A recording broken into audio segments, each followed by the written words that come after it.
Bom dia, meus amigos, tudo bem? Muito bom dia, Thalita, bom dia, Silva, tudo bem? Sejam bem-vindos aqui a mais um Papo Matinal hoje, quarta-feira. Aqui na Bahia já é véspera de carnaval, né? Carnaval aqui na Bahia começa quinta. Tudo bem, meu amigo? Como é que você tá? Eu tô vendo que você é militar, né, Silva? Tô vendo aqui na foto aqui de longe. Você serve aonde, meu amigo?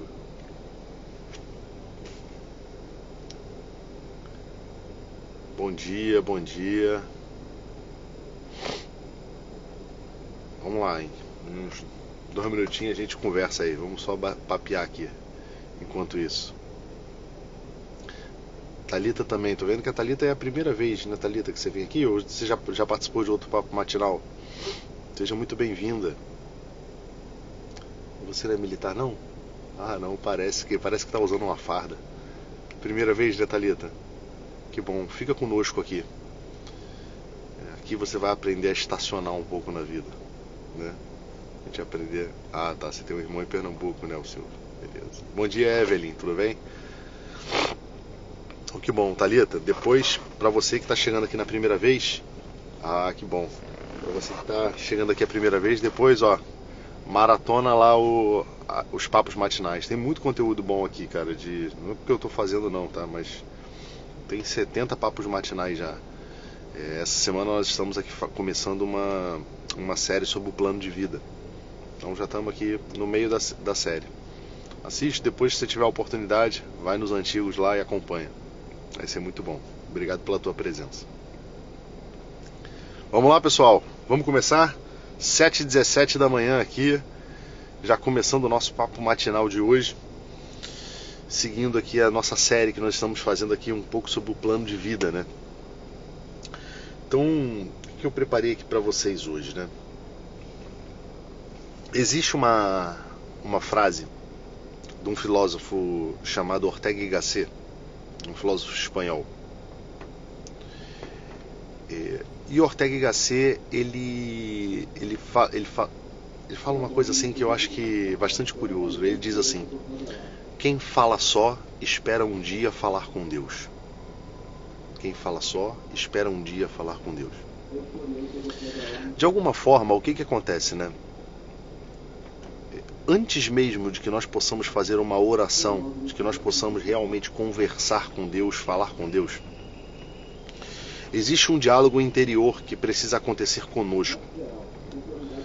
Um dos grandes problemas da nossa vida é que às vezes nós temos pressa, sempre pressa, né? A pressa é sempre o problema da nossa vida. Por isso, talvez aqui eu até iniciei o papo matinal falando com a Thalita o seguinte: permanece aqui conosco, fica aqui, aprende a estacionar. A gente vive nessa rede, nesse mundo de internet, onde a gente fica pulando de galho em galho, né? Pula de live em live, pula de live, de story para story, fica rolando rios. A gente está sempre mudando de presenças ou se colocando diante de muitas presenças ao mesmo tempo. E então a gente vai perdendo um pouco o contato com a realidade e a gente vai querendo subir as escadas, né, a saltos, ao invés de aprender a seguir passo a passo as coisas, né? Eu estou chegando aqui em Salvador há pouco tempo. Vocês que já me acompanham há mais tempo aqui sabem disso, né? Acompanharam até a minha jornada de mudança do Rio de Janeiro para cá. Bom dia, Raíssa. A Raíssa é uma delas, né? Já estava aí no Papo Matinal, a galera que me acompanha aqui no Papo Matinal, ou que vê às vezes os stories e tudo mais, estava acompanhando ali. Sabe que eu vivo essa jornada aí de mudanças, né? Talvez por ser militar, né? Então tem essa questão de estar sempre me mudando. E vim com minha família toda, né? Eu, Rejane, as crianças todas, para Salvador. E óbvio que a primeira coisa que a gente tenta quando a gente começa uma coisa nova na nossa vida é tentar dominar essa coisa, né? Então eu queria dominar a minha rotina, dominar a minha casa. Então por isso uma certa expectativa, uma certa ansiedade para já montar tudo, para já começar a ter uma certa rotina. E aí, né, nessa tentativa de montar a minha rotina, eu fui hierarquizando as coisas e colocando cada coisa no seu lugar, né? Então comecei lá, a missa todos os dias. E é óbvio que começa a faltar tempo para as coisas, né? E Então, assim, eu conversando com a minha esposa, como que é bom, né, a gente viver o matrimônio, como que a nossa esposa conhece a gente de uma forma muito mais precisa e exata, né? Como é bom ser conhecido, né? Eu já falei isso em outras lives aqui pra vocês, né? Existe um anseio muito grande no ser humano de conhecer, mas também de ser conhecido. Ser conhecido. E como é bom assim a gente poder ter uma pessoa que nos conhece e em profundidade. E aí minha esposa me dizia assim: Maurício, você não está indo rápido demais, não? Às vezes é necessário dar uns 2, 3 passos para trás para poder dar um passo adiante. Mas um passo que não vai te fazer mais retroceder. Cara, aquilo ali me abriu os olhos, né? Porque eu falei, caramba, eu já estou querendo pular aqui de 0 missas que eu tenho ido para missa todos os dias, como eu fazia no Rio de Janeiro. Então, cara, tem um pouco de paciência, sobe um degrau de cada vez.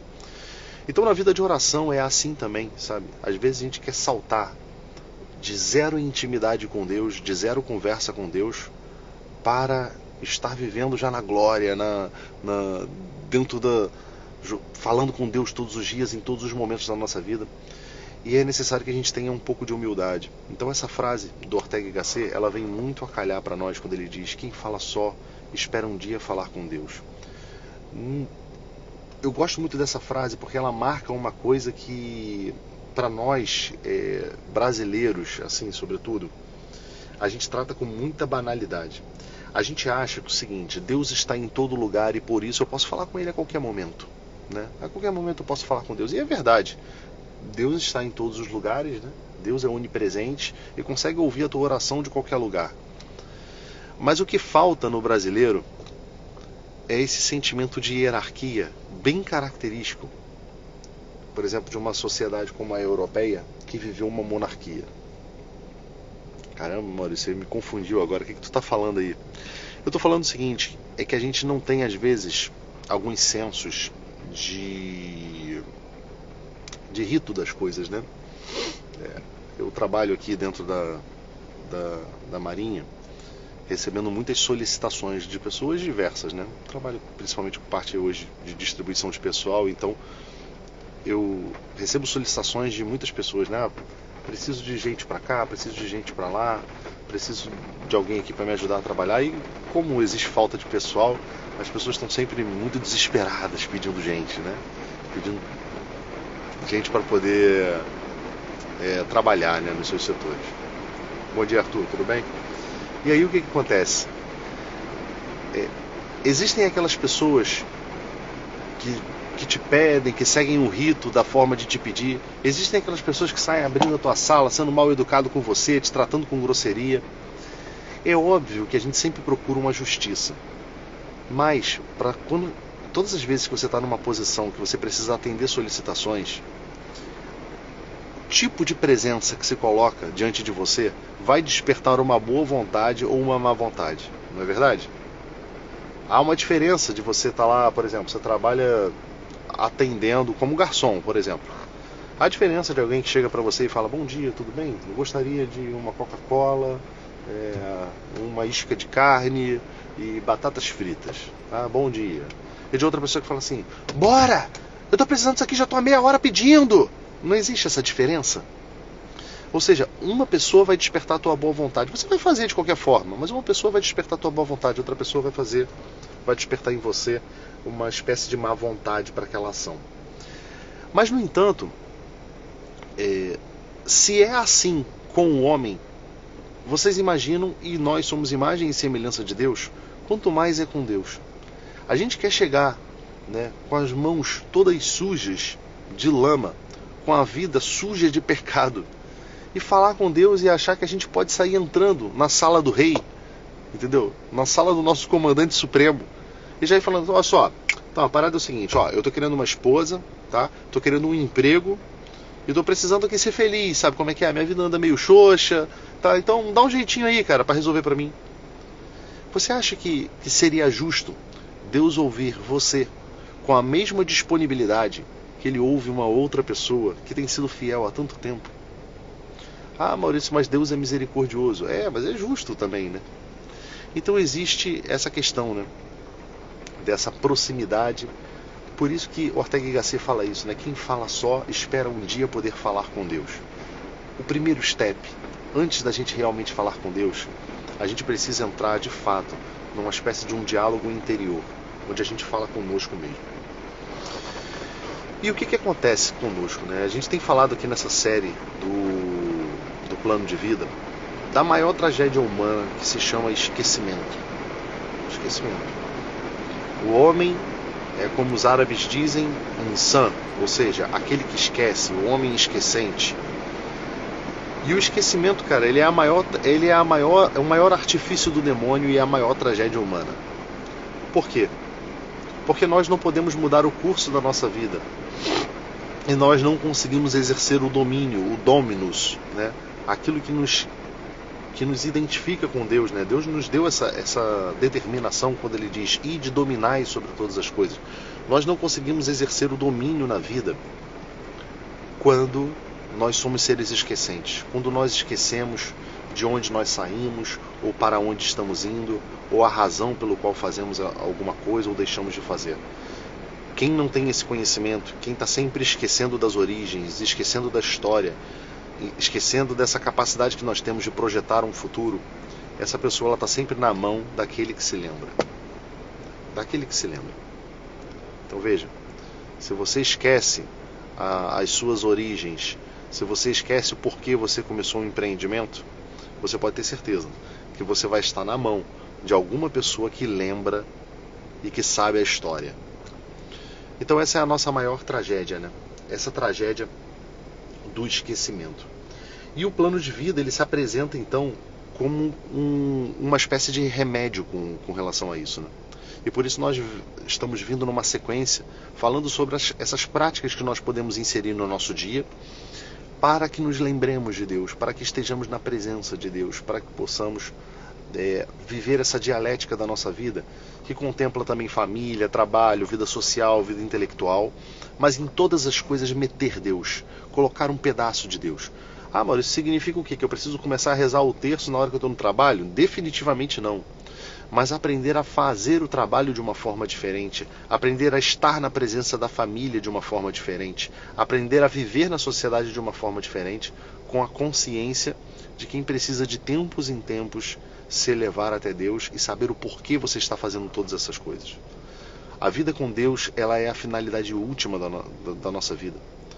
A gente trabalha para a gente poder ganhar dinheiro, a gente trabalha para construir uma carreira, para construir para exercer uma função na sociedade. A gente tem família para gerar frutos, ter filhos e tudo mais, mas todas essas coisas têm um fim.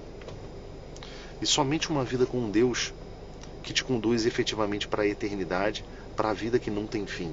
Então essa é a prioridade macro da nossa vida. É a partir dessa vida com Deus que nós orientamos as outras realidades. Com isso, urge a necessidade na nossa vida da gente ressuscitar uma coisa chamada consciência. O que é a consciência, que a gente fala tanto do exame de consciência? A consciência, ela tem uma leve diferença do que faz o nosso crítico, né? Eu costumo falar com vocês aqui das 3 pessoas, né, que o professor Diego sempre ensina, sobre o roteirista, o personagem e o crítico. Isso aí está massificado na cabeça de vocês? Vocês têm dúvidas com relação a isso? Pode responder aqui para mim nos comentários. Vocês têm procurado conhecer um pouco mais sobre as 3 pessoas? É claro para vocês assim, um entendimento disso? Que na nossa personalidade existe um roteirista que olha para o futuro com esperança. E que vive, uma pessoa nossa, né? um Maurício que vive no futuro e olha com esperança. Um personagem que está no presente, vivendo nas presenças das coisas, amando as coisas. E um crítico que olha para o passado e faz juízos sobre as coisas. É fácil para vocês perceberem essa realidade? Para quem é meu paciente, eu sei que sabe disso, porque eu faço questão de que um primeiro atendimento seja praticamente como uma aula sobre as 3 pessoas, né? Thalita, você vai começar a entender isso. Mas em suma, o que você precisa entender agora para você saber o que eu quero falar e aonde eu quero chegar hoje com essa live? A nossa personalidade, ela funciona em 3 pessoas. 3 pessoas que vivem, uma no presente, uma no futuro e uma no passado. E que você olha para elas e você chama de eu. A nossa vida funciona como se fosse um teatro. Nós temos um um Maurício do futuro, que olha para a vida, fazendo roteiros, né? Criando uma esperança de fazer alguma coisa, uma esperança de que aquele bem que eu estou buscando vai me dar alguma coisa. Existe o Maurício que realmente está em ação, né? Que sobe ali no palco da vida e vive a coisa. É o Maurício que está aqui agora, falando com vocês, né? Falando aqui com vocês e me temperando da presença de vocês, e vocês também se temperando da minha presença. Existe o Maurício do aqui e do agora. E existe o Maurício crítico, né? A espécie de plateia do teatro, aquela que olha o passado e vê se a minha vida, se aquilo que eu planejei no meu roteiro está sendo efetuado pelo meu personagem que está no palco, né? Então existe esse outro Maurício, que é o Maurício que olha para o passado. E esse Maurício, ele faz juízos, né? É o Maurício que chega, por exemplo, e quando vai na terapia. É o você que chega na terapia e começa. Porque ontem eu tive uma briga com meu esposo, eu tive uma briga com a minha esposa, ontem eu tratei mal meu filho. O que você está fazendo? Você está fazendo juízo do seu passado. Você está olhando para a tua história no passado e você está emitindo juízos com relação a isso, né? E aí o que acontece? Existe ainda um quarto elemento nessa história que nós chamamos de consciência. O que é a consciência? A consciência é a capacidade que nós temos, seres humanos, de olhar para isso tudo como se fosse um teatro. Como se eu estivesse olhando de fora o Maurício que está vivendo no palco da vida, o Maurício que roteirizou e o Maurício que está fazendo juízos da vida. Tá entendendo? Existe uma diferença significativa entre o que é um exame de consciência, né, e o que é um juízo sobre alguma coisa. Eu vou dar um exemplo prático. Eu tomei um café e o café estava gelado. Qual é a tarefa do crítico nessa história? O crítico olha e fala assim: café gelado, ruim. Esse é o crítico. E o que o crítico está fazendo? Ele está fazendo um juízo. É uma espécie de opinião, uma espécie de percepção sobre aquela situação. Ou seja, eu tinha feito o roteiro de tomar um café, o meu personagem subiu no palco para tomar o café, o meu crítico, quando olhou o café, falou: tá gelado, tá ruim. Agora, o que é a atividade da consciência disso? A atividade da consciência é quando eu insiro nessa percepção, nesse julgamento, todas as três pessoas. Quando eu olho e digo assim: cara, eu tinha um plano de tomar o café. Eu subi no palco para tomar o café, mas o café que eu tomei estava gelado. E isso vai ter um resultado. Ou vai me deixar feliz, ou vai me deixar triste. Conseguiram entender e perceber que existe uma diferença significativa entre a atividade da consciência e a atividade do juízo? Conseguem perceber que se você não preserva um pedaço do seu dia para você fazer exame de consciência, um momento do seu dia, lá no final do seu dia, que eu já falei aqui na live que eu falo para começar um dia e terminar um dia, se você não reserva um pedaço do seu dia para fazer um exame de consciência, a única coisa que você vai ficar fazendo no seu dia será juízos. Você vai ficar assim: isso deu certo, isso deu errado, isso foi não sei o que, foi não sei o que lá. Mas isso não vira para você um roteiro no mundo. E aí você não melhora, tá entendendo? E aí você não melhora. Grande parte das pessoas chegam na terapia com esse problema. Elas até percebem que alguma coisa está errada. Elas conseguem fazer juízos sobre alguma coisa e ver o seguinte: olha, cara, eu não estou vivendo uma vida boa no meu casamento. Eu não estou vivendo uma vida boa com Deus, né? Ela percebe: eu estou fazendo errado. Só que ela não consegue roteirizar e dizer o seguinte: cara, como eu faço para não fazer mais isso? Isso acontece por quê? Porque essa pessoa, ela só faz juízos com o seu crítico. O crítico está até vivo. Ela percebe que alguma coisa está errada, que não está bom. Mas ela não consegue roteirizar. Por quê? Porque ela não, em nenhum momento do dia dela, ela para, olha de fora como se ela estivesse olhando para um teatro e diz o seguinte: beleza, isso aqui foi ruim, mas qual é o roteiro que eu preciso fazer a partir de agora? Ela não consegue fazer um exame de consciência. Mas eu estou contando isso aqui tudo para vocês, né? O tema de hoje não é o exame de consciência, porque eu já falei dele, né? Mas é uma outra atividade que nós chamamos de oração vocal. Mas por que o Maurício fez essa introdução toda? Existe uma crítica que nós recebemos, né, principalmente os católicos. Existe um debate entre católicos e protestantes, onde os protestantes acusam os católicos de uma série de operações prontas, de orações prontas. Ah, vocês rezam orações prontas, né? Aí isso daí você não coloca o seu coração, né? Você não é espontâneo. Ora, meu caro, deixa eu te falar uma coisa. Para defender a importância de uma oração vocal. O que é uma oração vocal? São essas orações prontas que a gente faz e que a gente força a nossa boca a acompanhar e a falar e a nossa mente a acompanhar o que estamos falando. Exemplo, uma oração do Pai Nosso, uma oração da Ave Maria, o Credo, o Salve Rainha, a oração dos Santos Anjos.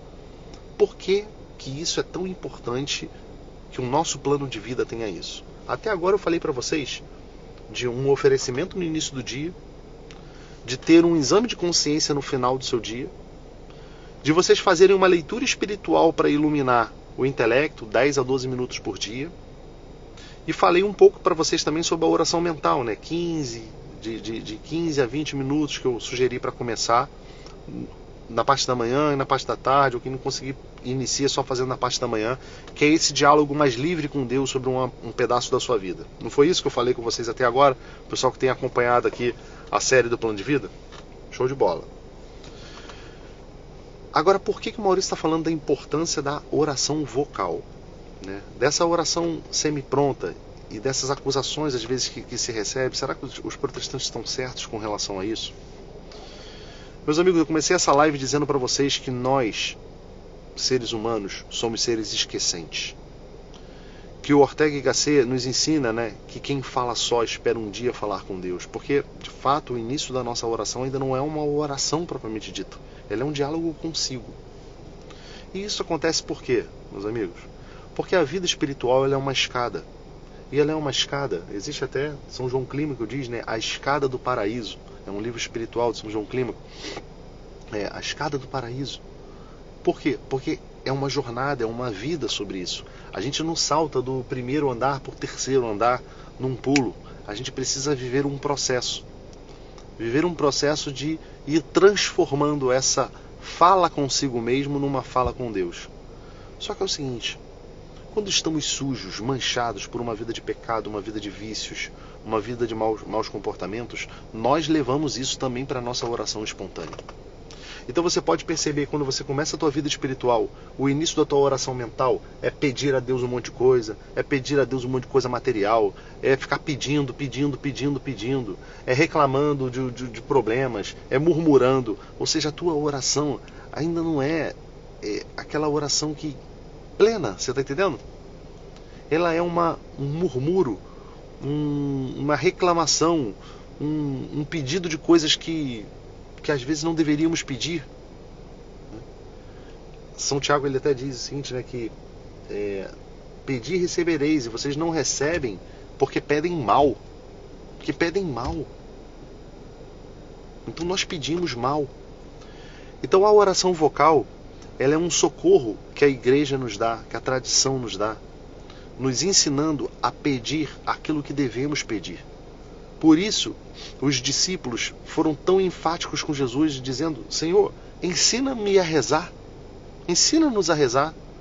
Aí Jesus vai lá e diz, beleza, quando vocês forem rezar, fazeis da seguinte forma, Pai nosso que estás no céu, santificado. E aí Jesus nos dá esse modelo de oração que é o Pai Nosso.